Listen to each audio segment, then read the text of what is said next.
അമൃതയെ മുറിയിൽ നിറക്കാൻ ഇവളുമാരെ ഉപയോഗിച്ചൊരു നമ്പർ ഇട്ടാലോ?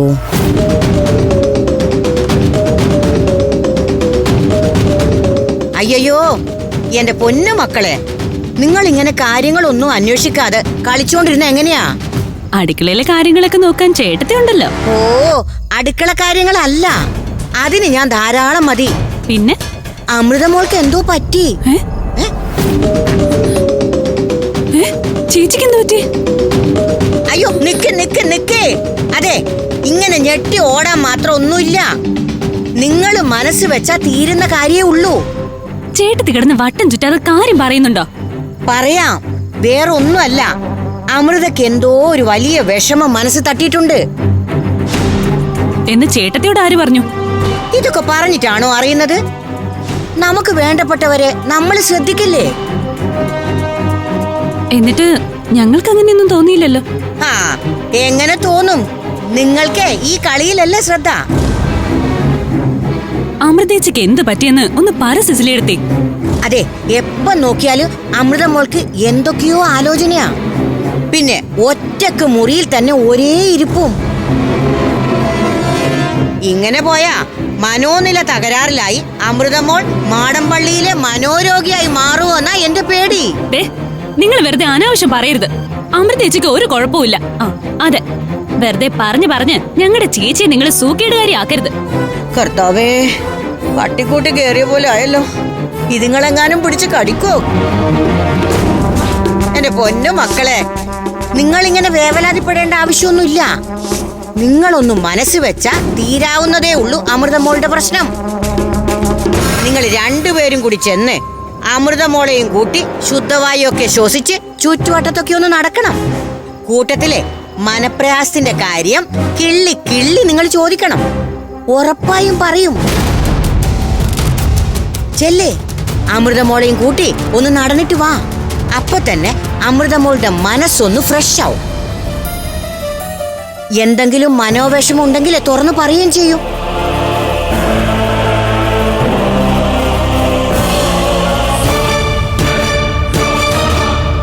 എന്താവോ എന്തോ.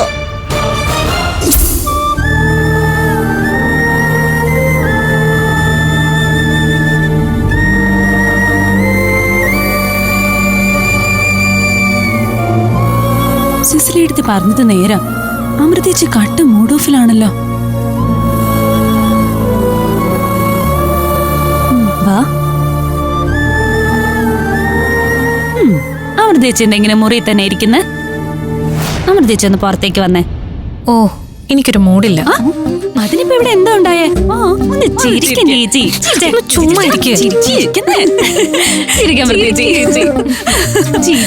ഇരിക്കാൻ പറഞ്ഞില്ലേ ഞാൻ? എന്തിനായിട്ട് വാങ്ങിക്കുവേ? എന്താ അമൃതേച്ചി, നീ കണ്ടില്ലേ ഇവരെന്നെ ശല്യം ചെയ്യുന്നത്? കുറച്ചു നേരം സ്വസ്ഥമായിട്ടൊന്ന് ഒറ്റയ്ക്കിരിക്കാനും സമ്മതിക്കില്ല. അതെ, നിങ്ങൾ അമൃതേച്ചിയെ കുറച്ചു നേരത്തേക്ക് തനിച്ചു വിട. ചേച്ചി കുറച്ചു നേരം ചിന്താവിഷ്ട ഇരിക്കട്ടെ. അതൊന്നും പറ്റില്ല. അമൃതേച്ചി ഇങ്ങനെ മൂഡ് ഓഫ് ആയിട്ടിരിക്കാൻ ഞങ്ങൾ സമ്മതിക്കില്ല. എന്താ അമൃതേച്ചിയുടെ പ്രശ്നമെന്ന് ഞങ്ങൾക്ക് അറിയണം. അത് നിങ്ങക്ക് ഇതുവരെ മനസ്സിലായില്ലേ? ഇല്ല. അമൃതേച്ചി വിളിച്ചിട്ട് അഭിയേട്ടൻ ഫോൺ എടുക്കുന്നില്ല. ഇതാണ് കാര്യം. അങ്ങനെ പിണങ്ങാന് മാത്രം ഇവർ തമ്മിൽ എന്താ പ്രശ്നം? എടി, ബർത്ത്ഡേ പാർട്ടിക്ക് ഇവിടെ നടന്ന പ്രശ്നങ്ങള് കേസാക്കണമെന്ന് അഭിയേട്ടൻ പറഞ്ഞിട്ടും നമ്മൾ അനുസരിക്കാത്തതിന്റെ പ്രതിഷേധമായിരിക്കും. ഒരുത്തിയെ ഓടിക്കാൻ നോക്കിയിട്ട് ഇപ്പൊ ഇവളുമാരെല്ലാരും കൂടി ഇതിനകത്ത് പഞ്ചായത്താക്കിയോ? ചേച്ചി വിളിച്ചിട്ട് അഭിയേട്ടൻ ഫോൺ എടുക്കുന്നില്ലെങ്കിലേ ഞങ്ങളുടെ നമ്പറിൽ നിന്ന് വിളിക്കാം. എന്നിട്ടും അഭിയേട്ടൻ ഫോൺ എടുക്കുന്നില്ലെങ്കിൽ നമ്മളോട് എല്ലാം ദേഷ്യമാണെന്ന് ഉറപ്പിക്കാം. നിങ്ങൾ ആരും അഭിമന്യുവിനെ വിളിക്കണ്ട. എന്റെ ഫോൺ എടുക്കാതിരുന്നിട്ട് നിങ്ങളുടെ ഫോൺ എടുത്താൽ എനിക്ക് വിഷമാവും. അല്ല, എനിക്കറിയാൻ പാടില്ലാത്തോണ്ട് ചോദിക്കുക. അഭിയേട്ടന്റെ ചേച്ചിയുടെയും കല്യാണം ഏതാണ്ട് പറഞ്ഞു ഉറപ്പിച്ചു വെച്ചിരിക്ക. എന്നിട്ട് എന്തിനാ ഇങ്ങനെ വൈകിപ്പിക്കുന്നേ? നിങ്ങൾ രണ്ടുപേരും ഒന്നിച്ചാ ഇങ്ങനത്തെ പ്രശ്നങ്ങളൊന്നും ഉണ്ടാവില്ല. ഇനി ആ നാറിയുടെ ഒരു കുറവും കൂടി എവിടെ ഉള്ളൂ. കല്യാണക്കാരും പറഞ്ഞപ്പോ ചേച്ചി എന്തോന്നും പറയാത്തെ? ഇതിനൊക്കെ പല പ്രാവശ്യം മറുപടി പറഞ്ഞു കഴിഞ്ഞതാ ഞാൻ. എന്റെ തീരുമാനത്തിൽ മാറ്റമൊന്നുമില്ല. അല്ല, ചേച്ചിയുടെ മൂഡ് മാറ്റാൻ നിങ്ങൾ എല്ലാരും കൂടി ഒന്ന് പുറത്തു പോയിട്ട് വാ. പുറത്തു പോകാതെ തന്നെ ഞങ്ങളുടെ ചേച്ചിയുടെ മൂഡ് മാറ്റാനേ ഞങ്ങൾക്കറിയാം. ഓ, അലക്കൊഴിഞ്ഞിട്ട് രാമേശ്വരത്ത് പോകാൻ പറ്റില്ലെന്ന് പറഞ്ഞ പോലെയാ. ഇവളുമാര് കാരണം ഇവിടുന്ന് സ്വർണ്ണം അടിച്ചു മാറ്റാൻ പറ്റുമെന്ന് തോന്നുന്നില്ല. പഞ്ചരത്നത്തിലെ നല്ല തിരക്കുള്ള സമയമായിരുന്നു. വിചാരിച്ച പോലെ ഇറങ്ങാൻ പറ്റിയില്ല, അതാ വൈകിയത്. എന്തായി കാര്യങ്ങള്? ഏത്? മറ്റേ സ്വർണത്തിന്റെ കാര്യാണോ? അല്ലാതെ പിന്നെ നിന്നെ ഞാൻ ഏൽപ്പിച്ച ഉത്തരവാദിത്വം അതല്ലേ? പറഞ്ഞിട്ടിപ്പോ എത്ര നാളായി? അല്ലേ, അത് കൊള്ളാം. അത്രയും റിസ്ക് ഉള്ള കാര്യം അങ്ങനെ ചെയ്യാൻ പറ്റുമോ? റിസ്ക് എനിക്ക് മാത്രല്ല, മേഡത്തിനും കൂടിയാ. അതൊക്കെ എനിക്കറിയാം. നീ എന്നെ പറഞ്ഞു പഠിപ്പിക്കൊന്നും വേണ്ട. എത്രയും വേഗം കാര്യം നടന്നിരിക്കണം. അമൃതയുടെ സ്വർണം എന്റെ കയ്യിലെത്തണം. മേഡം, അന്ന് മേഡം പറഞ്ഞു, അത് ഞാൻ കേട്ടു. ചെയ്യാമെന്ന് ഏൽക്കുകയും ചെയ്തു. പക്ഷേ അണ്ടിയോട് അടുക്കുമ്പോഴല്ലേ മേഡം മാങ്ങയുടെ പുളി അറിയൂ. നിങ്ങൾ എന്തോന്നാ ഈ പറഞ്ഞു വരുന്നേ? അല്ല മേഡം, കാര്യത്തിലേക്ക് ഇറങ്ങി ചെന്നപ്പോഴാ എനിക്ക് അതിന്റെ ഒരു പ്രയാസം മനസ്സിലായത്. എന്നുവെച്ചാ നിന്നെ കൊണ്ടത് പറ്റില്ല എന്നാണോ? അയ്യോ അല്ല മേഡം, അങ്ങനെയല്ല ഞാൻ പറഞ്ഞത്. പിന്നെ ഈ പഞ്ചരത്നം എന്ന് പറയുന്നത് ഒരു വീടോ ഹോട്ടലോ ഒന്നുമല്ല മേഡം. അതൊരു ലേഡീസ് ഹോസ്റ്റലാണ് മേഡം. 5 പെണ്ണുങ്ങളുടെ കണ്ണ് വെട്ടിച്ചു വേണം അവിടെ എന്ത് കള്ളത്തരവും ചെയ്യാൻ. അതത്ര എളുപ്പമൊന്നുമല്ല മേഡം. മതി ഡയലോഗ് അടിച്ചത്. നിങ്ങളെ കൊണ്ട് പറ്റില്ലെങ്കിൽ പറഞ്ഞാ മതി, ഞാൻ വേറെ വഴി നോക്കിക്കൊള്ളാം. എന്റെ പൊന്നു മേഡം, വേറെ ആര് വിചാരിച്ചാലും അത് നടക്കാൻ പോകുന്നില്ല. ആ കെട്ടിടത്തിനകത്ത് എനിക്കിപ്പോ ഉള്ളിടത്തോളം സ്വാതന്ത്ര്യമുള്ള ഒരാളെയും മേഡത്തിന് ഇനി അത്ര എളുപ്പം കണ്ടെത്താനാവില്ല. അഥവാ അങ്ങനെ കണ്ടെത്തിയാൽ തന്നെ അവര് ഞാൻ നിൽക്കുന്നത് പോലെ മേഡത്തിന്റെ കൂടെ നിൽക്കണമെന്നില്ല. ഞാൻ ആകെ ആവശ്യപ്പെടുന്നത് ഒരല്പം കൂടെ സമയമാണ് മേഡം. ഡ്യൂപ്ലിക്കേറ്റ് വെച്ച് ഒറിജിനൽ സ്വർണം അടിച്ചു മാറ്റാൻ ഞാൻ പല പ്രാവശ്യം നോക്കിയതാ. പക്ഷേ പഞ്ചരത്നത്തിലെ 5-1 എപ്പോഴും ആ റൂമിൽ കാണും. അമൃത ഇപ്പൊ ആശുപത്രിയിൽ കൂട്ടിരിപ്പ് നിർത്തിയത് കൊണ്ട് എപ്പോഴും വീട്ടിൽ തന്നെയാ. പോരാത്തതിന് അടുക്കളയിലെ സഹായികളുടെ കേറി ഇറങ്ങല് വേറെ. ഇതിനൊക്കെ ഇപ്പൊ ഞാൻ വേണോ പരിഹാരം കണ്ടെത്തി തരാൻ? വേണ്ട വേണം, ഞാൻ സാഹചര്യങ്ങൾ വിശദീകരിച്ച് പറഞ്ഞേ ഉള്ളൂ. എനിക്കിതൊന്നും കേൾക്കണ്ട. ഇന്ന് തന്നെ സ്വർണ്ണ എന്റെ കയ്യിൽ കിട്ടിയിരിക്കണം. അല്ലേ, ഇത് കേട്ടാ സ്വർണത്തിന്റെ ഉടമസ്ഥയാണ് മേഡം എന്ന് തോന്നുമല്ലോ. മേഡത്തിന് ഒരു ഉപകാരം ആയിക്കോട്ടെ എന്ന് വെച്ച് ഞാൻ എടുക്കുന്ന റിസ്ക് അത്. പക്ഷേ അതിന്റെ പേരിൽ എന്നോടിങ്ങനെ കൽപ്പിക്കാൻ വന്നാ. പിന്നെ ഇതിനു വേണ്ടി ഞാൻ നിന്റെ കാല് പിടിക്കണം? കാല് പിടിക്കാൻ മേഡത്തിന് താല്പര്യം ഉണ്ടെങ്കിൽ പിടിച്ചോ, എനിക്ക് വിരോധേ ഇല്ല. മതിയാക്ക്. ഞാൻ ഏൽപ്പിച്ച ആ പെട്ടിയുണ്ടല്ലോ, അതിങ്ങ് തിരിച്ചു തന്നാ മതി. കൂടുതൽ സേവനങ്ങളൊന്നും വേണ്ട. എന്താ ചെയ്യേണ്ടതെന്ന് എനിക്കറിയാം. അയ്യോ മേഡം, പിണങ്ങല്ലേ. ഞാൻ ഇത്രയും ആത്മാർത്ഥമായി ശ്രമിച്ചിട്ടും മേഡം എന്നെ കുറ്റപ്പെടുത്തി സങ്കടം കൊണ്ട് പറഞ്ഞു പോയതാ. അവിടുത്തെ അവസ്ഥ അതാണ് മേഡം. എങ്ങനെയെങ്കിലും ഈ സിസിലി അത് നടത്തിയെടുത്തിരിക്കും. പ്ലീസ് അല്പസമയം കൂടി തന്നാ മതി. Please please madam.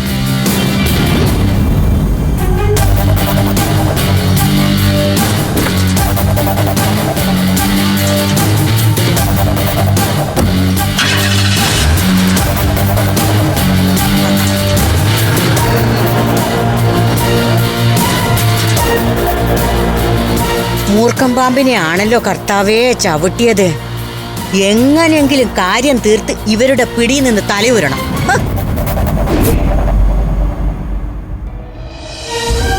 ഞാൻ വിളിച്ചിട്ട് അഭിമന്യു എന്താ ഫോൺ എടുക്കാത്തെ? എന്നോട് പിണക്കാണോ? പിറന്നാളിന്റെ അന്ന് ഇവിടെ നടന്ന സംഭവങ്ങൾ പോലീസിനെ അറിയിക്കേണ്ടെന്ന് ഞാൻ പറഞ്ഞതിലുള്ള ദേഷ്യമാണോ? അഭിമന്യുവിനോട് എന്തെങ്കിലും തെറ്റ് ചെയ്തായിട്ട് ഞാൻ കരുതുന്നില്ല. ഞാൻ എന്ത് കാര്യത്തിലും തീരുമാനം എടുക്കുമ്പോൾ എന്റെ അനിയത്തിമാരുടെ ഭാവി മാത്രമേ നോക്കാറുള്ളൂ.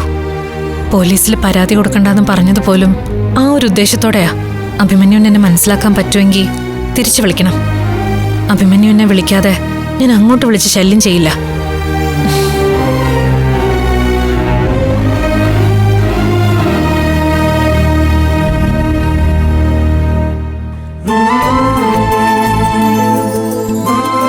ചേച്ചി, ഇന്നത്തെ കളക്ഷനാ. ഭദ്രമായിട്ട് അലമാരയിൽ വെച്ചേക്ക്.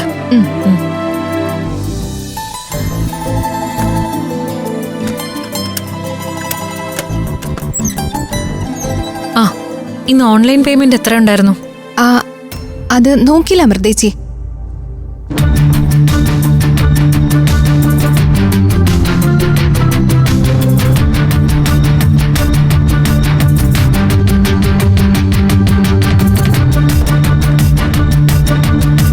ചേച്ചി ഞാൻ ഈ ഓർണമെന്റ്സ് ഒന്ന് നോക്കിക്കോട്ടെ. എടുക്കുന്നേ നോക്കുന്നേക്കെ കൊള്ളാം. ഇത് അതുപോലെ സൂക്ഷിച്ച് തിരികെ വെക്കണം. ഓ ഞാൻ ഏറ്റു. ആ ഓൺലൈൻ പേയ്മെന്റിന്റെ കണക്കെ ഒന്ന് അമർദിച്ച് നോക്കൂ. ശരി, ഞാൻ നോക്കിക്കോളാം.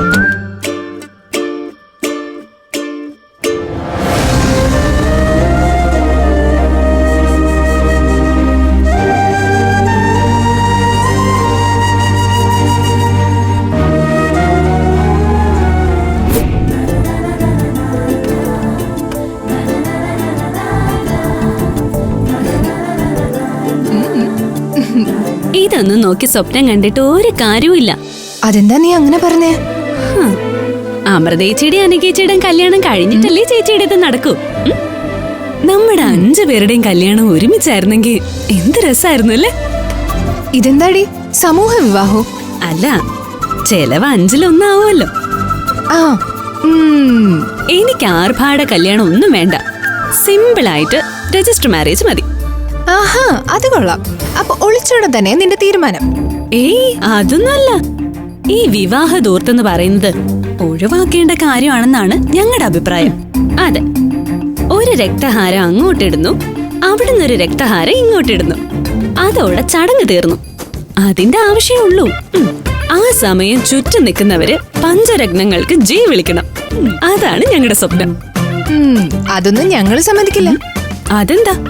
അങ്ങനെ ഉടായിപ്പ് കല്യാണം നടത്താൻ വേണ്ടിയല്ല അമൃതേച്ചി നമുക്ക് വേണ്ടി ഇത്രയും കഷ്ടപ്പെട്ടത്. നല്ലോണം സ്വർണ്ണമൊക്കെ തന്ന് നല്ല രീതിയിൽ തന്നെ ചേച്ചി നമ്മുടെ കല്യാണം നടത്തും. ആ അങ്ങനെയാണെങ്കിലേ എന്റെ കല്യാണത്തിന് സ്വർണത്തിന് പകരം ഡയമണ്ട് മതി. ആഹാ അത് നടന്നു തന്നെ. ആരാധി ദേ ഇതിട്ടുള്ള എന്റെ ഒരു ഫോട്ടോ എടുക്കോ. ചിരിച്ചോ?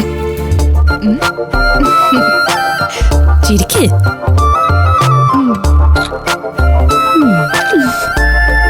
ഈ ഫോട്ടോ ആകാശേട്ടന് അയച്ചു കൊടുക്കാനായിരിക്കും അല്ലേ? അതെങ്ങനെ മനസ്സിലായി? ഈ ഓർണമെന്റ്സ് എടുത്തോണ്ട് വരുമ്പോഴേ ഞങ്ങൾക്കത് തോന്നിയിരുന്നു. ഈ മാല ചേച്ചിക്ക് നന്നായിട്ട് ചേരുന്നുണ്ട്. ഈ ഫോട്ടോ ആകാശേട്ടന് ഒത്തിരി ഇഷ്ടാവും. ആകാശേട്ടൻ ചിലപ്പോ ഇത് സ്റ്റാറ്റസ് ഇടാനും ചാൻസ് ഉണ്ട്.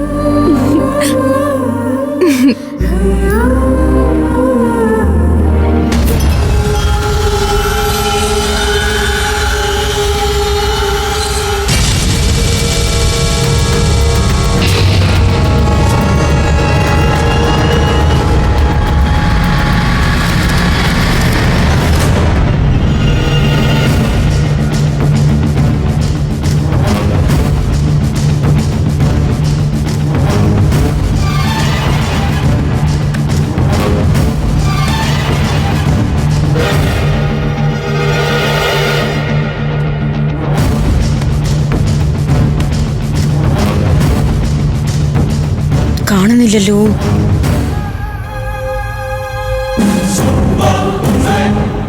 ആ അത് കൊള്ളാലോ. എനിക്ക് കക്കാൻ വേണ്ടി ഇവർ അനുവാദം നേരത്തെ തന്നിരിക്കുന്നു. അഖിലേ, എടി അഖിലേ, നീ ഇവിടെ എന്ത് ചെയ്യാ? കർത്താവേ, പണി പാളിയല്ലോ. അഖിലേ, കർത്താവേ, ഈ പെണ്ണ് എന്തെടുക്ക അവിടെ?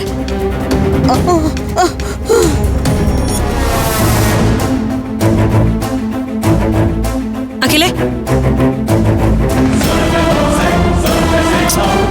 സൂക്ഷിച്ച് തിരിച്ചു വെക്കണമെന്ന് പറഞ്ഞിട്ട് ഈ പെണ്ണ് എന്തൊരു പണിയാ കാണിച്ചേ.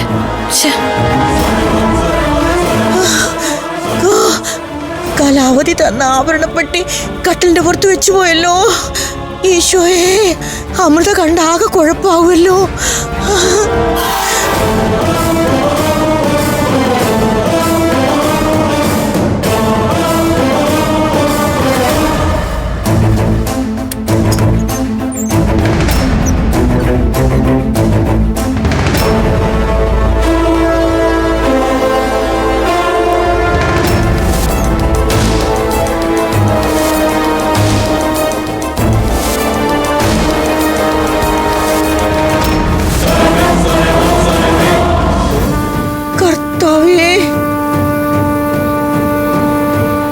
ആർക്കെങ്കിലും ബാത്റൂം പോണം തോന്നിയാ ഞാൻ പെട്ടുപോവല്ലോ.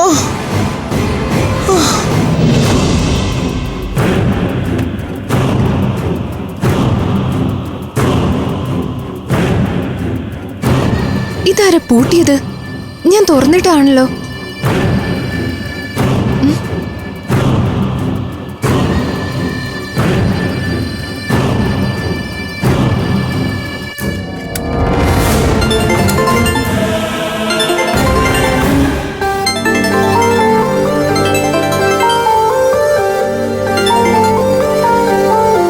ഹലോ ആകാശേട്ടാ, ഞാനൊരു കാര്യം അങ്ങോട്ട് അയച്ചത് കിട്ടിയോ?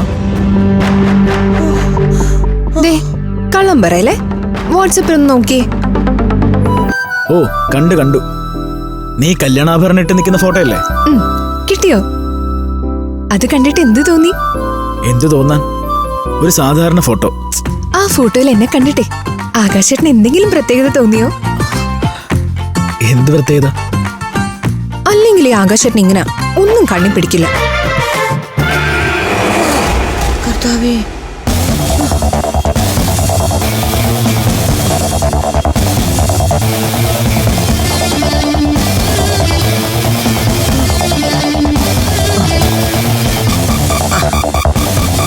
ഭാഗ്യം അതുപോലെ തന്നെ ഇരിപ്പുണ്ട്.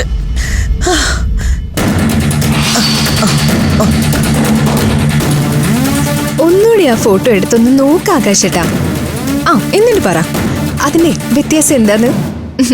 ഒന്ന് നോക്ക്. എടി, നീ എന്നെ ഇങ്ങനെ കുഴപ്പിക്കാത്ത കാര്യം പറ. ആ ഫോട്ടോയിലേ ഞാനിട്ട മാല ഉണ്ടോ? ആ മാലയ്ക്ക് എന്താ പ്രത്യേകത? ഞാൻ പതിവില്ലാതൊരു മാല ഇട്ടാ അതുപോലും ശ്രദ്ധിക്കില്ല. ഈ ആണുങ്ങളൊക്കെ ഇങ്ങനെയാണോ? ആകാശേട്ടന് ഒരു സന്തോഷാവട്ടെ എന്ന് കരുതിയാ ഞാൻ ആ ഫോട്ടോ ഇട്ടത്. ഇവളുടെ ശൃംഗാരം ഈ അടുത്ത കാലത്തൊന്നും തീരില്ല. ഭാഗ്യം.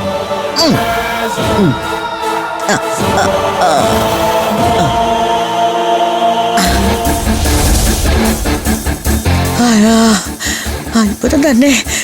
ഞാനീ കൊണ്ടുവച്ച ഡ്യൂപ്ലിക്കേറ്റ് വെട്ടി അമൃതയും കണ്ടില്ല.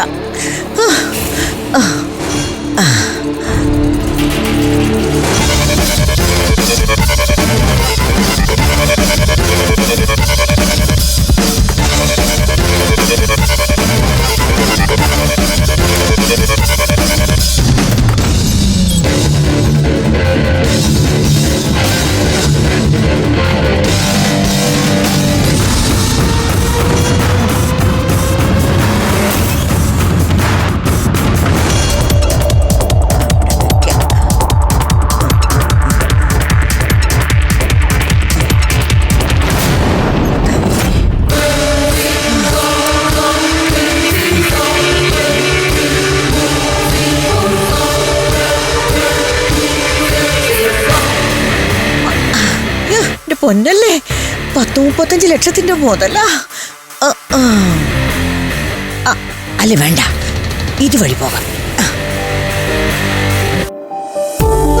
എടുക്കള.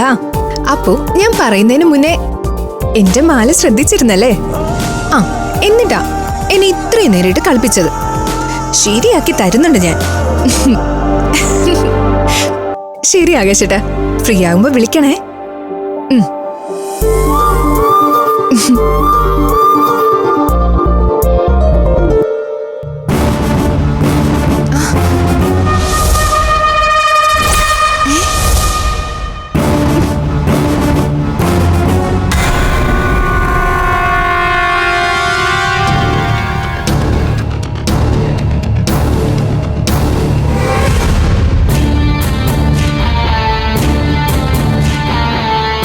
അയ്യോ എന്റെ കൃഷ്ണ, ഞാനിവിടെ വെച്ച ഓർണമെന്റ് ബോക്സ് എവിടെ പോയി?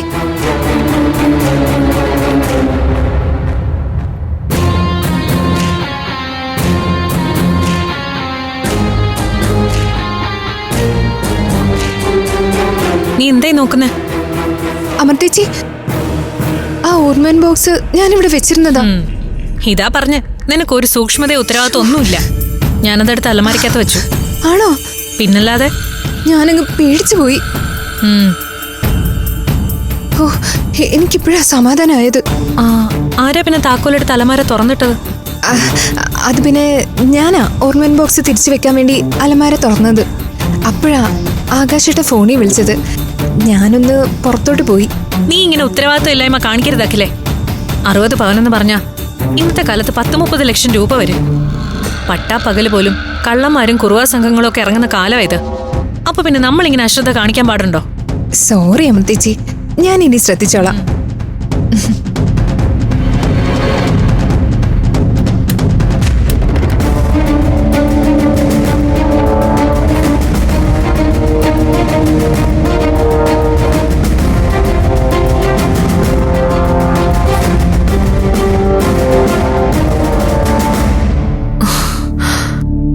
അത് കേട്ടാലെങ്കിലും അഭിമന്യു എന്നെ തിരിച്ചു വിളിക്കുമായിരിക്കും.